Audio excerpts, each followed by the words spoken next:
Alright, so there's been a lot, and I mean this, a lot of people who are playing a bit of revisionist history about Caleb Williams' rookie season in the NFL for the Chicago Bears. A lot of people saying how it was one of the greatest rookie seasons of any quarterback of all time and how great he was and how, he looked generational and, oh my God, he's the franchise savior.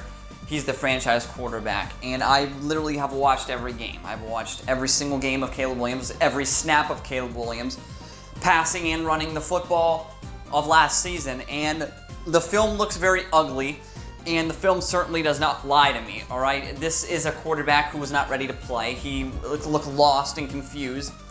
And it was obvious the guy couldn't read a defense. It was obvious that when he started running around, it was because of his lack of any ability to actually throw into tight windows.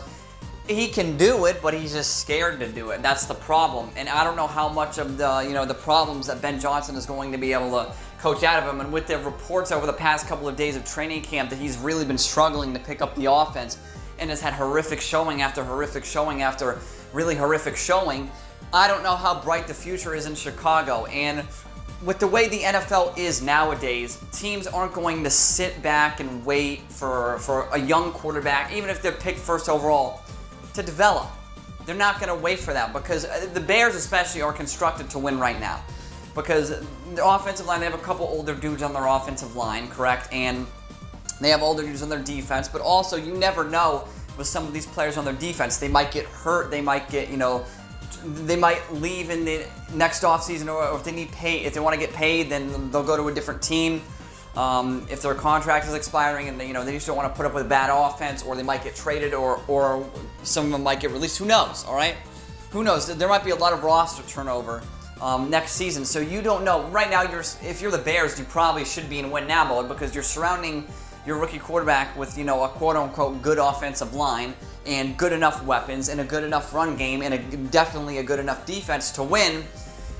But now you're sort of stuck in no man's land because he's not picking up the offense in training camp, which, let's be honest, the training camp doesn't really mean much, but if you're not picking up an offense and you've been horrific through multiple days of training camp to start training camp, there's a fucking problem. And there's a difference between, okay, well, he's just testing new things out and taking risks, and this guy's having multiple horrific days in a row where he looks like he doesn't even belong on the same field as half the people he's sharing the field with. And that's what's going on with Caleb Williams. He according to reports, he's been fucking garbage.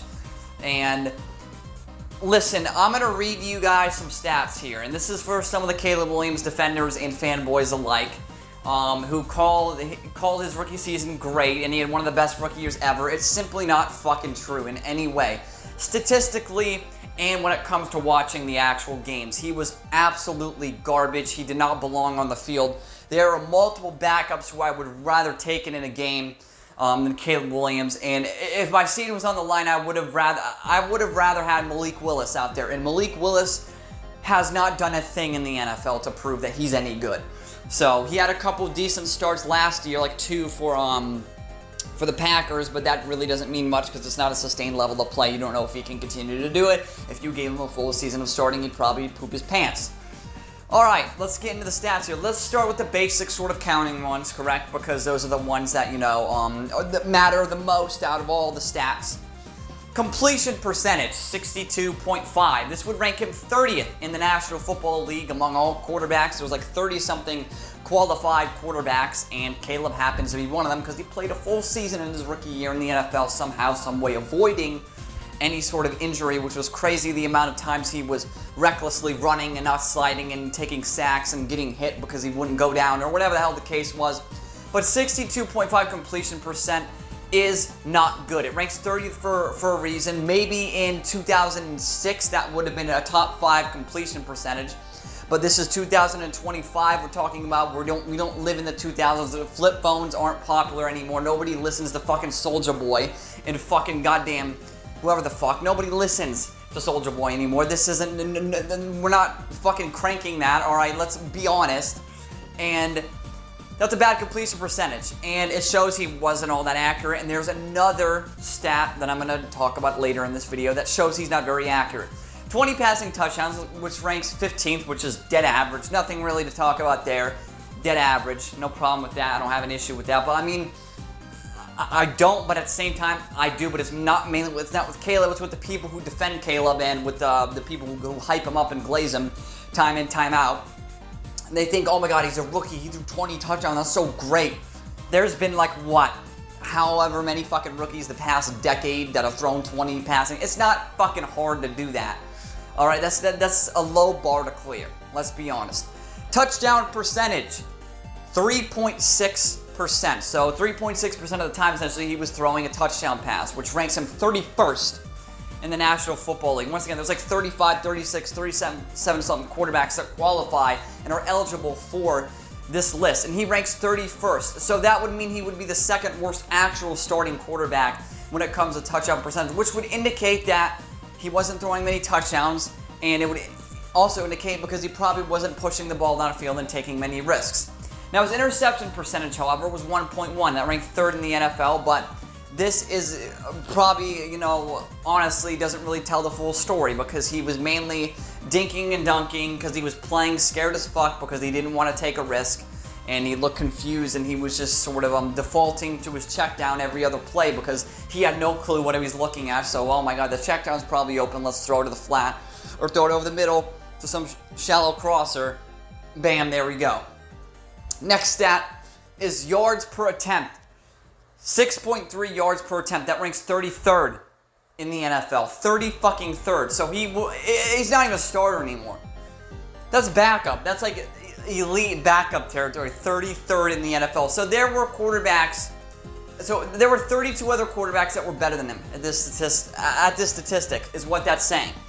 And what? One of those guys was not a starter for their team. That's guaranteed. That one of those guys was not the full starter the whole season for their own respective team. So he was worse than a backup, essentially. And he was worse than any starter in the National Football League with 6.3. Once again, that shows he was throwing dinky little passes, and that means the interception percentage does not mean a fucking thing because if you're scared to take a fucking risk, of course, you're not going to throw any interceptions. Yards per game, 208. Ranks 22nd. Not good. Not bad, but 208 yards, I guess for a Bears quarterback, that's dominant for a Bears quarterback. Let's get into more advanced metrics, right? These aren't really advanced. These are, the ones that are sort of out of the norm, essentially is what I'm trying to say. Throwaways. He had 36 throwaways. That ranks him first in the National Football League last season.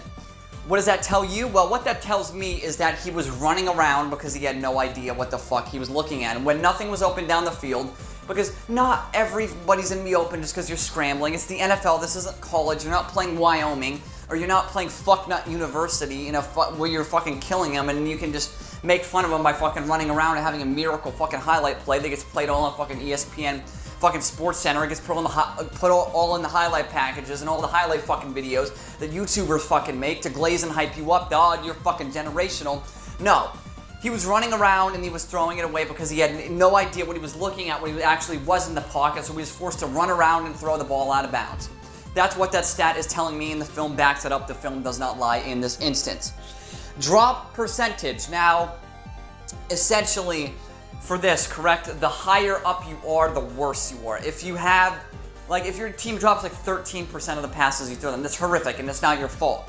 But with Caleb Williams, it was 3.8, which was 22nd. So that is above league average. So that would indicate the receivers aren't really dropping all that many passes. But oh my God, the receivers were dropping so many passes during so many critical. No, they weren't. They were literally above average in that set. They weren't dropping as much as other teams in the NFL were. So just stop. The narrative is not fucking true. You're making up stupid excuses to defend a horrific quarterback. This next one is the most important to me. This one tells the whole story. This one tells the whole truth. Bad throws. 110. He ranks first, and it's not even close. I'm pretty sure he clears the bar by 20-something throws. It's not even fucking close. And Anthony Richardson was close, but he didn't start the whole fucking season. I mean, that shows how horrific Anthony Richardson is. He started fucking 10, 11, 12 games, and he had 80 or 90 fucking something bad throws. But still, Caleb Williams clears him, and it's not even fucking close. And it would show that he's inaccurate to every level of the field. That is literally evidence that he was the most inaccurate quarterback and most unreliable and undependable quarterback in the entire league. I know he's a rookie, but this is not stuff that's normal for a rookie. Usually you'd see at least in a couple of these he would be good, but he's been good in one stat. So far, one stat, and it's the one that means nothing because his team didn't win, interception percentage. And then again, that's not even really good because that would also, when you sort of align that with the yards per attempt and the yards per game he was getting, it would indicate that he was scared to take a risk and throw the ball down the fucking field. Bad throw percentage is 21.1. So he had a 21.1% chance to throw a bad throw on any given play. So if you threw it, 3 times? You threw it on first, second, and third down. There was almost a certain chance that he was going to throw a bad pass. How fucking bad is that? That has got to be one of the worst ratios I've ever seen. I mean, that's horrific. 21.1. No quarterback should even come close to that. But Caleb Williams actually achieved this absolute buffoonery of epic proportions. His on-target percentage was 72.4%. And a lot of people are going to say, oh my god, that's actually really good. And you know what? That actually is really good. I have to admit, this is the one thing Caleb does well. Just kidding, that ranks him 30th in the NFL. 72.4% will rank you 30th in on-target percentage for your throws. That is horrific. That is almost backup level accuracy. And once again, the bad throws and the bad throw percentage and the yards per attempt, this is all indicating that he was an erratic, inconsistent, inaccurate quarterback, afraid to take a shot down the field. His pocket time was 2.4. Now he ranks 20th for this, but there's like 15 different dudes that are tied for 2.4 because it doesn't go by another decimal point. If it did, then maybe that would have told the story, but I'm just going to put him tied 8th because he's tied 8th with, whoa, fucking Geno Smith? I don't know, but there's a bunch of other dudes that have 2.4. So for all intents and purposes, he was league average pocket time. Pocket time essentially is the time from you get the ball and get established in the pocket to the throw, release of the ball, or when the pocket collapses. He had 2.4 seconds. That's a league average. And this one right here is speaking volumes. This is what defensive coordinators thought of Caleb Williams as a quarterback. Times blitzed 174. That ranks second behind, I believe, I think it was either behind Baker Mayfield or CJ Stroud. I believe it was Baker Mayfield. And Baker Mayfield had a hell of a season. Actually is a good quarterback. He's a franchise quarterback. So, and it didn't work. So they blitzed Baker Mayfield and he diced defenses up, but you blitz Caleb Williams and he looks like a high schooler. So, and when you look that bad, listen, when you look that bad against the blitz, it becomes embarrassing at a point. And at the midpoint of the season, I really started feeling bad for Caleb Williams. I felt bad for Caleb. I seriously did. I couldn't believe what I was seeing, essentially. There was points of time I was at a loss for words at how horrific he looked. He actually looked like, I say this so much in so many of my videos, but he actually legitimately looked like a high school quarterback in some of these games, where he didn't know where he was looking at. He didn't look like a good, I'm not talking about he's a 4 or 5 star high school quarterback. He looked like a fucking high school quarterback that wouldn't even get a fucking scholarship offer from fucking Grambling State or some of the other scrub fucking slack ass trash fucking garbage FCS schools like fucking Long Island or Merrimack, who don't do anything, who are just absolutely fucking horrific, like fucking you're going to Mississippi Valley fucking State and expecting to, no, he's one of those where he would get an offer from Merrimack. That's what he looked like. He looked like a fucking backup quarterback from Merrimack who couldn't fucking read a blitz. And when you look like someone who can't read a blitz, then, listen, Caleb Williams has a long fucking way to go, and I don't know if the Bears are gonna play it the way I think they're gonna play it, but if they're thinking what I'm thinking, then this is the year Caleb Williams will have to indeed prove himself to be a star franchise caliber quarterback, because his play in the first year, along with the statistics I have just broken down for you guys in this video here, prove beyond a shadow of a doubt that Caleb Williams was a fucking scrub in his first year. I'm not going to go on a limb and say, oh, it's one of the worst quarterback seasons ever. I've seen fucking 15 times worse seasons. But this is a classic, horrific season from a quarterback who projects as horrific next season because he's walking into a new scheme.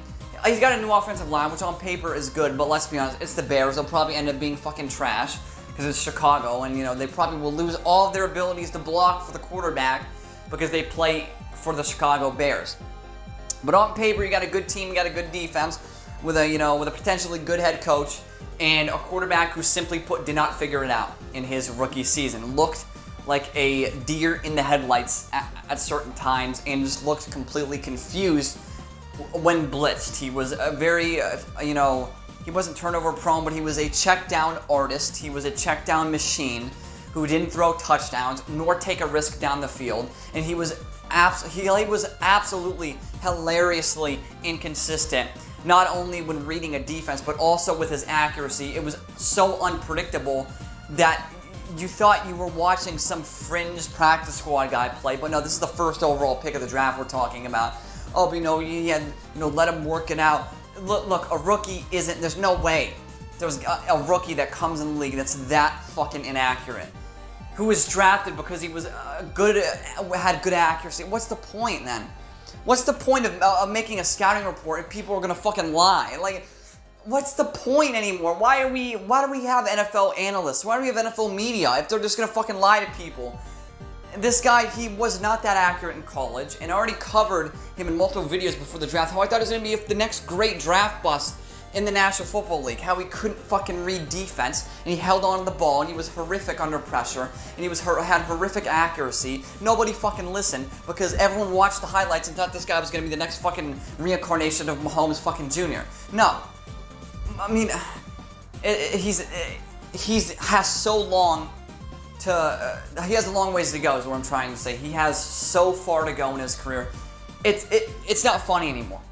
This is the year he's got to prove himself. And with the way apparently the reports are coming out that he's horrific in training camp as well, and he's not getting a good grasp on the offense, so he doesn't know how to run the offense in training camp. But the first couple of days, I will give him an excuse. It doesn't really mean anything.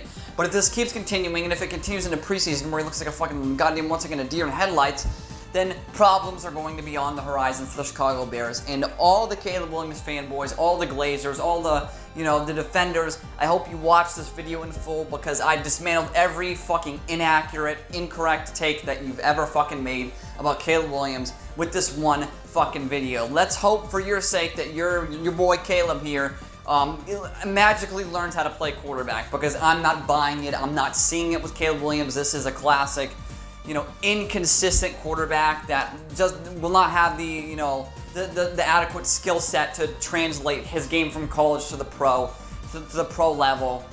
He will not have much success is what I'm trying to say. That's all for this video, folks. Thank you all for watching. This has been Mr. Truth, and this was nothing but the truth.